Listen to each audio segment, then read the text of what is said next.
Et donc, je crois que si vous voulez, il faut se dire que, très fondamentalement, c'est les fondements de notre lecture politique du monde qui a profondément changé. Et que nos lectures en termes d'abord de classe, etc., il reste fondamental. Il y a des patrons, il y a des ouvriers, il y a du capital, il y a du travail, bien entendu. Mais ce n'est qu'un élément parmi d'autres. Vous savez, la place du travail, je vais revenir. Pour avoir droit à sa retraite en France, il faut avoir travaillé 67 000 heures. 42 ans à 35 heures. Vous savez combien de temps vous allez vivre? 700 000 heures. Ça veut dire que le temps passé au travail, c'est 10% de l'existence en Europe aujourd'hui. C'était 40% en 1914. 40%. On est passé à 10%. Mais c'est clair que l'enjeu principal des gens, c'est pas le travail. Le travail est un élément essentiel, fondamental, de création, de bonheur, etc.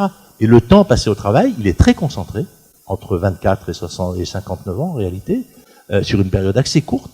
Et c'est bien pour ça que je vous rappellerai les temps de nos sociétés. Je sais que chaque fois que je dis ça, tout le monde dit non, pas moi.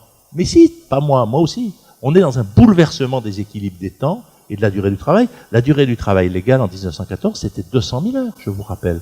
La durée légale aujourd'hui, c'est 63 000 heures. Alors on peut dire qu'on fait plus, etc. Tous. Il faut quand même avoir l'évolution qui est absolument gigantesque. Bon.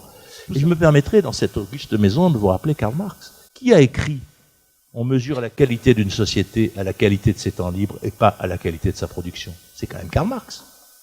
N'oubliez jamais ça. Et qui a dit « C'est la vie hors travail qui fait la productivité du travail », c'est Schumpeter.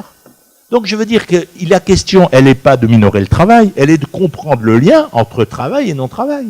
Et qu'on l'a complètement inversé, ce lien.